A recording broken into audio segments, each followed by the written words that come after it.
You are about to enter a great adventure.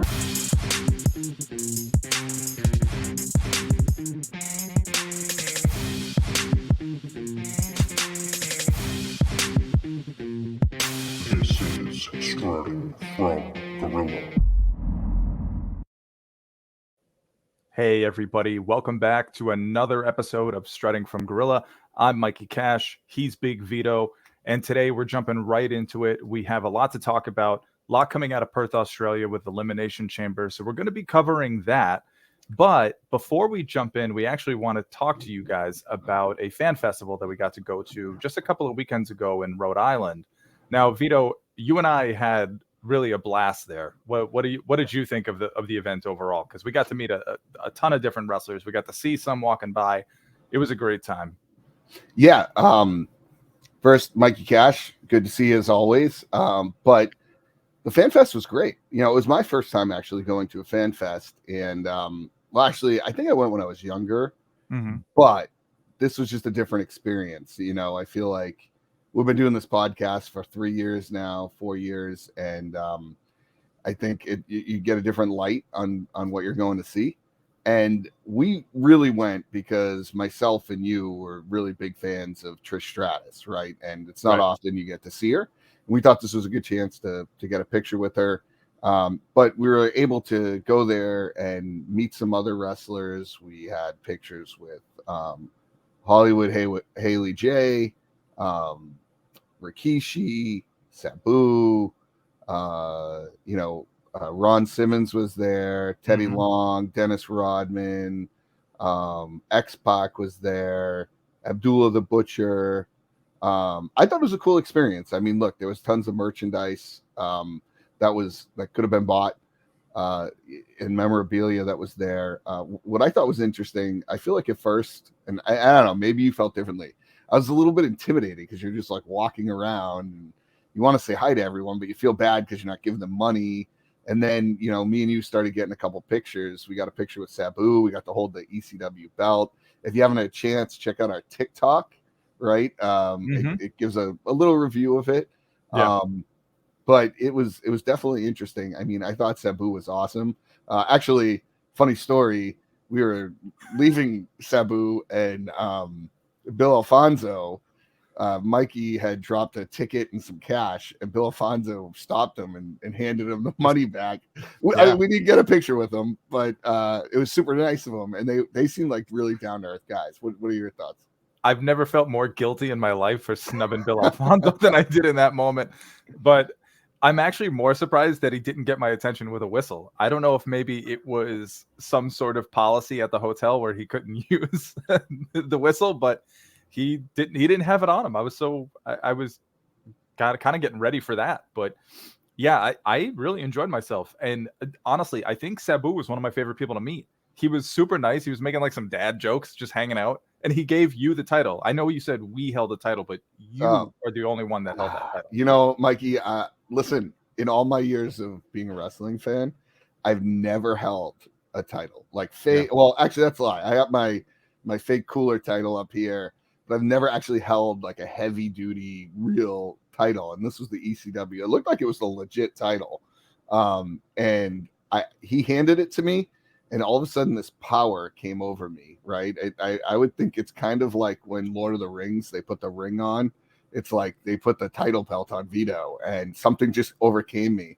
I wasn't giving that up. Like there wasn't a chance. You could have asked me, I would have said no. And I'm usually not a selfish guy like that, but there's something different about it. But it was pretty awesome. I'm not gonna lie. Yeah, it's an intoxicating power. That's what it is. It was, and I gladly would have let him put me through a table. I think I told him, he actually asked. He was like, "Hey, did you check to see if the photos came out good?" And I said, "Well, if they didn't, you can just put me through this table." So no, it was good. I mean, Trish Stratus was awesome too. You know, the only downside I would say in being my first fan fest is I think patience is a virtue, right? For any fan going to this, like have patience with those people. Like it's, it was definitely challenging. I'm not sure the way they did it. The setup was fantastic. But she was super nice to all of her fans. I thought it was awesome. It was great meeting her, She was really nice to a lot of the kids that were there. Just really great. I thought Hollywood Haley J was awesome too. She was super nice. I think funny.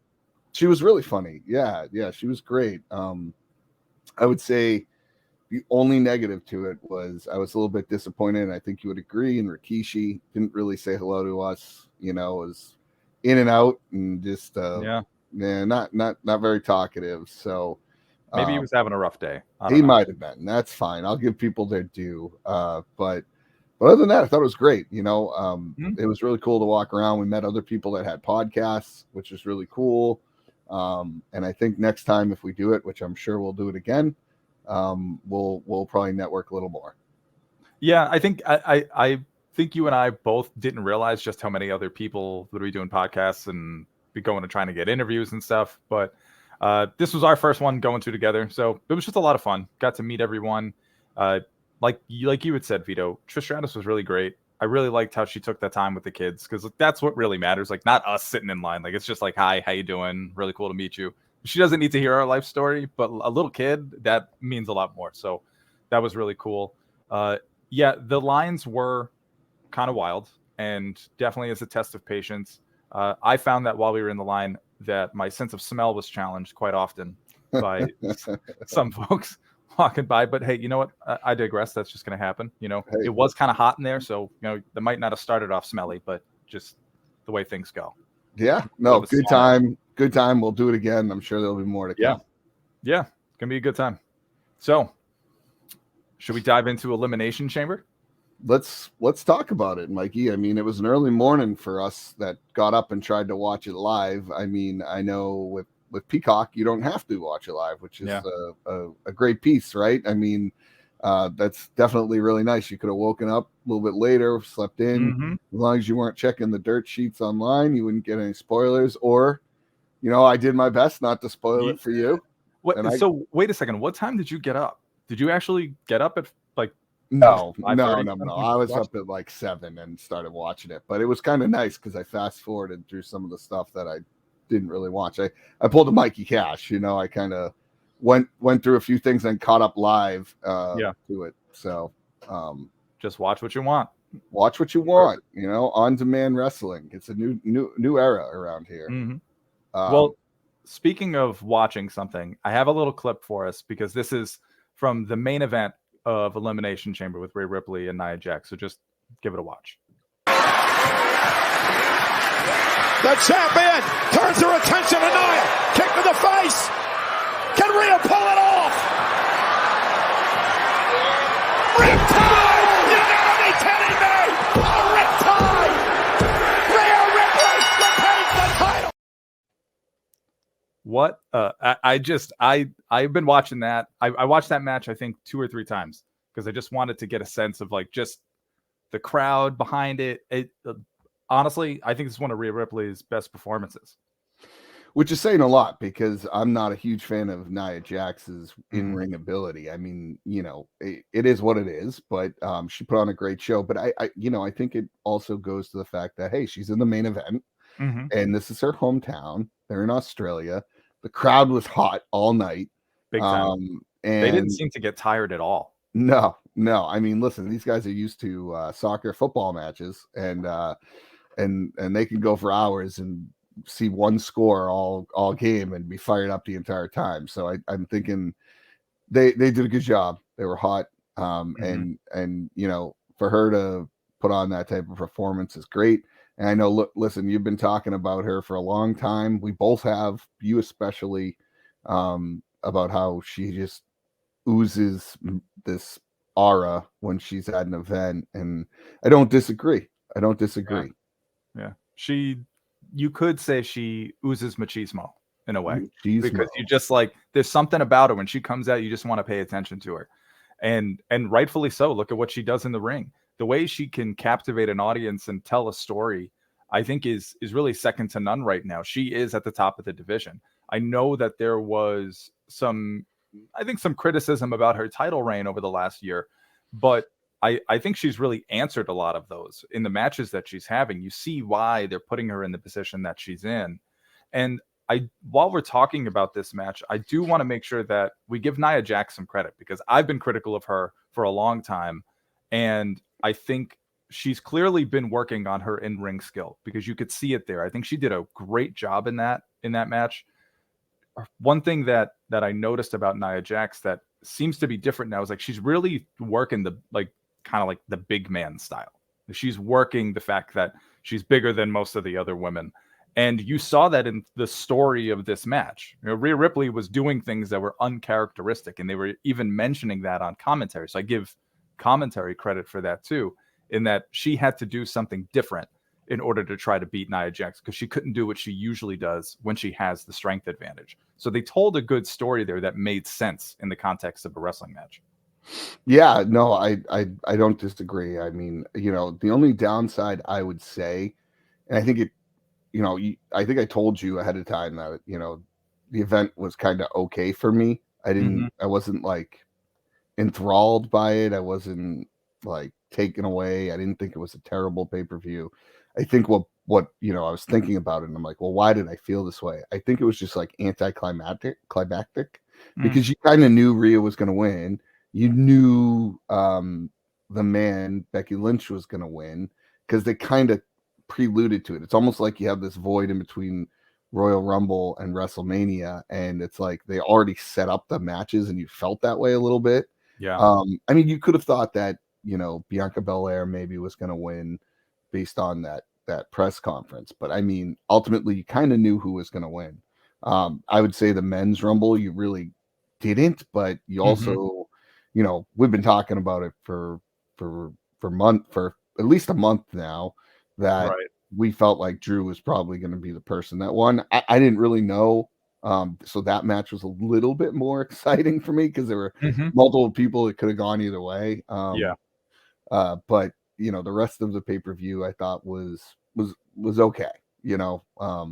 I didn't think it was bad by any means. I just didn't think it was great. Like I don't know about you, but how did you feel about the segment with Waller, Austin Theory, Seth, and Cody? Well, I didn't mind it. I thought, one, it made sense to have Waller out there. He's an Australian native, and he did a really good job of even like insulting his own country. So I thought that was fun. And what I took away from it was, all right, they're clearly planning on some sort of Cody Rock match down the line, whether that's SummerSlam, whether that's something to like later on this year or night one, who the hell knows? But I think that you don't mention something like that unless you plan on following through with it. So yeah. I think we're going for a Rhodes Rock match at some point down the line. My guess is SummerSlam. Why not? It's marquee. SummerSlam's your second biggest show of the year. Yeah. Or Backlash. It's going to be in France. Who the hell? I mean, you got to think about what do they want for those international shows that they're doing now. Yeah. No, I don't disagree. What else I took from it, and I've been saying this for a few months now too, is, man, Seth Rollins is just so over, huh? He's so good. He's great on the microphone. And it's been a great ride to watch. And it just goes to show you, like, when someone embraces a different character, and they do it in a way that makes sense and they're fully into it. Like, it makes a whole world of difference, man. And you can tell he's having fun with it. And, I'm curious to see how he does in WrestleMania with his injuries. And because, I mean, he's beat up. I mean, he's real beat up. He's been beat up, man, for a while. He seemed to look okay when he did that curb stomp. I couldn't tell if there was any gingerness with the leg, but you don't know how much of that is selling. They do a good job. So I hopefully everything is okay. Yeah, and I hope so too, because it's going to be a physical match. It's not one of those matches where Seth can just phone it in. Like, you watch not at all. Yeah, you watch all the matches with Drew. It's like they're pretty heavy hitting. So I'm curious to see how he holds up and how that match comes about. But yeah, no, I thought it was good. I thought it was a decent segment. I can't tell you I loved it. I thought it was just it was all right. I mean, I get why they did it. It makes sense. I would prefer to have seen either one of those guys wrestle, but I understand why they didn't. And I understood why they were there. So I mean, it was all right. It was good. Yeah. I'm not gonna say it was anything that was mind blowing for me, but it was good. They are probably trying to protect their main event scene for WrestleMania right now. They have to. They're going to be used in a very limited capacity because one of them, CM Punk, already got injured at the Royal Rumble itself, trying to set up story. So I can understand why they were just involved in this kind of mini segment. And like you, Vito, it was fine. I mean, I'm not like blown away from it. I liked it. It was fine. And it was what it was. It was just trying to further, to use Cody's words, further the story along a little bit. Yeah. So, because you don't want to have an Elimination Chamber and then not have any real mention of what's going on in the WrestleMania main event scene. I feel like Perth would have felt maybe a little slighted. Yeah. No, I 100% get that. All right. So which chamber match do you want to talk about first? I mean, honestly, I want to talk about the women's one, even though that was predictable in my view. I thought there was no question in my mind that Becky Lynch was going to win that match because she was already on our podcast and talked about how much she wanted Rhea Ripley. So go back and listen to it. We'll attach it here. Go back and listen to it where she talks about it. This was back in December. She knew that she wanted to take Rhea Ripley. So I feel like this was just all, part of her story and her journey to WrestleMania. And let's see if Rhea Ripley can knock off another one of the 4 horsewomen. Yeah. It'll be interesting to see. I think Rhea's probably gonna come out on top on this one, but that's just my prediction. But mommy is always on top. That's right. I thought the match was pretty good. I think it was all right. It was good. It was what it should have been, right? Like it was exactly. Fine. I thought Tiffany Stratton stood out big time, though. I think she's getting an opportunity because Charlotte Flair is not around, and she's really taking advantage of it. And listen, I per usual, Mikey, the Oracle is in full effect because you've been talking about her for well over a year, and you were like, she's gonna be big, she's gonna be good, she got that fit, and I gotta give the credit where it's due. Thank you. You are correct. Watching her these last few weeks or months, whatever it might be, I would agree. I enjoy watching her. Yeah. Well, Vito, it takes a lot to be the bigger man and admit I told you so, and I am that bigger man. So I am happy to take that praise from you, and happy to give praise to Tiffany Stratton. She got her ass kicked in that match and it felt like one of those rookie moves where, okay, you're kind of going to get the shit end of the stick on a lot of spots tonight. But she looked great, man. She looked fantastic. I think she sells well. She's getting better with that. She can tell a story. The crowd was even behind her, and she was trying to be a heel, but the crowd was just clearly behind Tiffany Stratton. For whatever reason, Australia loves Tiffy time. So, and I'm all about it too. I think it's great. Hopefully this leads to some sort of, even if it's like a kickoff show kind of thing, if she gets some sort of rub at Mania, that would be cool. But if not, there's plenty more to her career. So I think we'll be seeing more of her for years to come. I would love to see her and Bianca Belair. I mean, I feel like Bianca doesn't have an opponent. I think it would be a good match. Never mind anything else. I think it's one of those matches that probably steals the show, and I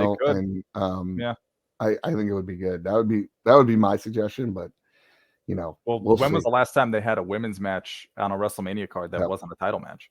I know. The grudge match. Yeah. So, Probably when Snooki came in.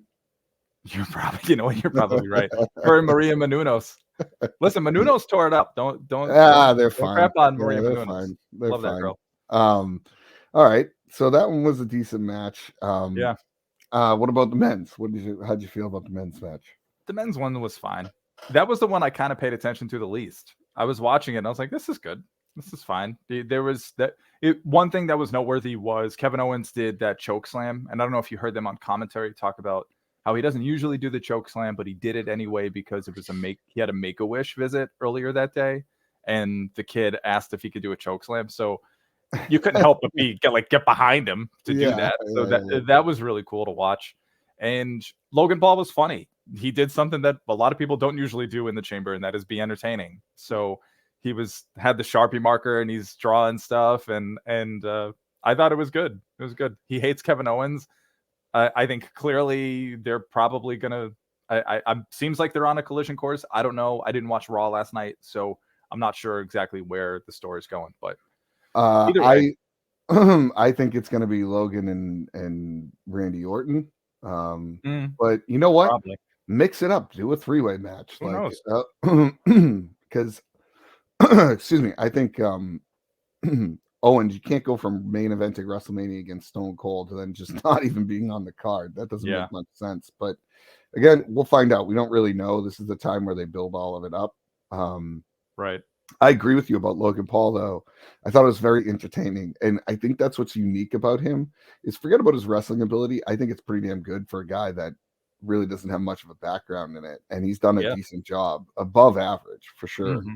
But like he brings all these unique characteristics, like bringing the title belt and putting it on his podcast and like doing just different things, which I think you need, right? Like you need that stuff. Not all of it's going to hit, but I thought the Sharpie was great. That was I know. It was good. You know, something that came to my mind too is just, I know you were already talking about Drew, but he looked great in this match. And I felt like it was probably going to be him because he's the only one that's had that kind of build lately. Yeah. He was doing some of his best work. And I know we've talked about it on here for several episodes, but with Punk out of the picture, he's the only natural fit. I mean, he's a former champion himself. I think with the story that they're telling, it's very possible that Drew could win this championship match against Seth. It's not this sort of foregone conclusion. This isn't exactly Seth Rollins versus Jinder Mahal over here. Like, you know what's going to happen. Yeah. No, I agree. I think what made it different is that you had guys in there that you could see Seth Rollins facing, like LA Knight, right? Like, he could have been someone that got a chance to do that. You had Bobby Lashley, who's had bangers with Seth Rollins in the past for the United States title. Like, you've had who else was in there that I'm missing here? Randy Orton, who, you know, that's a great marquee match, you know, and it could have really gone any way a little bit more. I think we all felt that he was probably going to win, but you didn't really know. You know what I mean? Right. So I thought it was a little bit more exciting, but let me ask you this question. How do you feel about the Elimination Chamber matches in general? I think I used to hate them, and I think I've sort of changed my view on it as the years have gone on. They've gotten better about how to book a really hard pay-per-view like this one because it is in between. And there's really only so much story you can tell. So I kind of see the Elimination Chamber as sort of like a last hurdle for anybody who's looking to get some sort of clarification on where they stand on WrestleMania. And I think that the way they've been telling that story of just like the importance and how intense this match is sort of sells that. Wow, they just went through this whole shebang with the Elimination Chamber, this grueling match, and now they earned their shot to also be at WrestleMania because the Royal Rumble's a gauntlet, and so is the Elimination Chamber for different reasons. Yeah, I like that thought process. I never really thought of it that way. It's like a last chance for WrestleMania type deal, and it makes sense rather than just throwing someone into a title picture that didn't make any sense at all. Like, and if they build that story up, I think it makes sense. I just think they need to do a better job of making it less predictable, right? Like, I think that would be a little bit more exciting. That's my only gripe. And again, I think the men's was okay because I think it was a little bit less predictable, but I think the women's was just too much predictability in it. But I'm not the biggest fan of them, to be honest. But I guess I didn't look at it in the way that you were saying it. Like, how else do you do something like that where you have multiple people fighting for their last shot to go after a title at WrestleMania? Like, you know, you don't really want to do another Royal Rumble. You're not going to do a 1-versus-1 match. This kind of puts more people in the picture. And I think it also helps set up some other storylines. Like, I think we talked about it last time where we said, you know, LA Knight's probably going to go against AJ Styles. That showed us there. So, you know, which I think will be a cool match. But But yeah, again, I thought it was an all right pay-per-view. Like I said, it was Yeah. fine. You know, it was good. Nothing to, you know, and I don't think it's going to win any awards or anything, but definitely isn't going to be it wasn't a stinker. So No, not at all. And I have to say, one of the best table spots I've ever seen. yeah, That main event, holy shit. That table exploded. And I have been waiting for a good table spot because those WWE table spots are arguably the worst in wrestling. It's so fake looking all the time because that table just like collapses unfold, and then they just fold it back up like nothing happened. Like no, we cleaned it up, spilt milk, don't sweat it. I mean, give me some continuity here throughout the night. You break a table, leave it broken, use another table to replace it. Yeah. That's been one of my pet peeves forever. But so it's one of those things. But anyway. But that table spot was badass. Just complete explosion. Good for Nia Jax. And I'm surprised she caught herself. Like she jumped off of like one of the office chairs, like one of like the actual commentator chairs. Like that thing's on wheels. So I was in my head, I'm like, this is gonna go bad. This is gonna go bad. But I was pleasantly surprised, and I'm really happy about it. I thought it was a solid show overall. I know you have your thoughts on it, and we kind of agree. We're kind of saying the same thing, but I think they did a good job in their execution. Now, Vito, I know we're getting close to it because we're trying to change things up and how we format these episodes. But my question for you is: are we kind of setting ourselves up here because there's somebody that we have not talked about at all? And I'm just curious: do you think there's going to be a surprise cash-in coming up soon? Where like what's happening with Damian Priest? He's doing all this work in the tag division with Finn, but they're really not mentioning too much about the Money in the Bank, and I feel like that's kind of purposeful. Maybe I'm gonna be honest. I think the most underutilized guy right now is Gunther. And I just think he's awesome.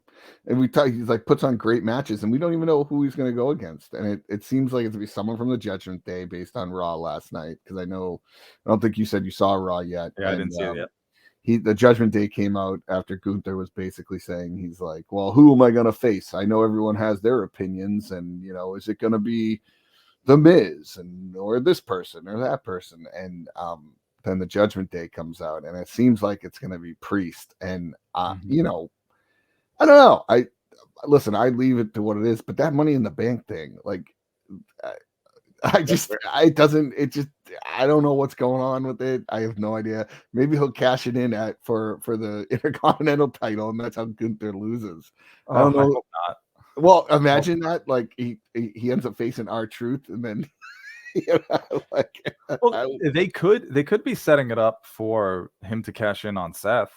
I mean, how kind of ironic would it be that at WrestleMania he wins this match but loses the cash in, which would be it's exactly how he won his first title. Yeah, it's a surprise cash in at WrestleMania. So I don't know. Maybe, but this is just fantasy booking here.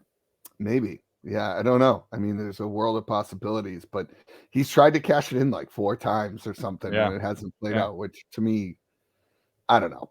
It's like just cash it in or don't cash it in. When is Money in the Bank? Are they even doing another one? Has it been over a year? I think it's in June or July. Yeah, like I don't know.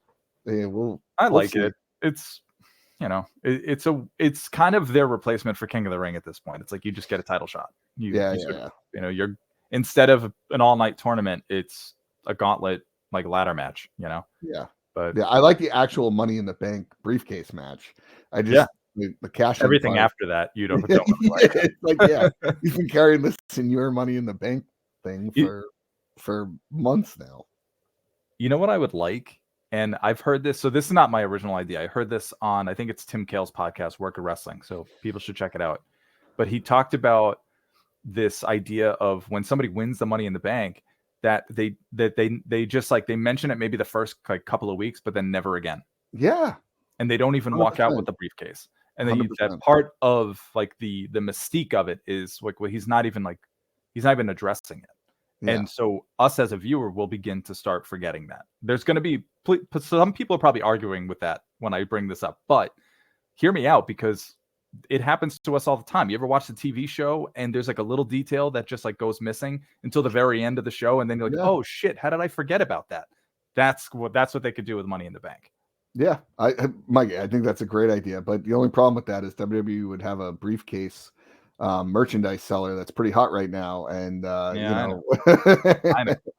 Like I said, it's just a thought. You make too much sense, Mikey Cash. Why would that? You make too much sense. Depends who you ask, but yeah, thank you. But hey, listen, we are now officially on the road to WrestleMania. That's right. So we'll see. Hopefully, some of these storylines get built up a little bit more because, outside of the Rock or the Rock Cody bloodline feud, I mean, there's one thing I forgot to mention. I heard through the grapevine that Sylvester Stallone is the celebrity they're trying to bring in, which I enjoy bringing celebrities in. And listen, 15-year-old Vito here is like jumping at the bit. I love me some Sylvester Stallone, man, and I think it would be awesome.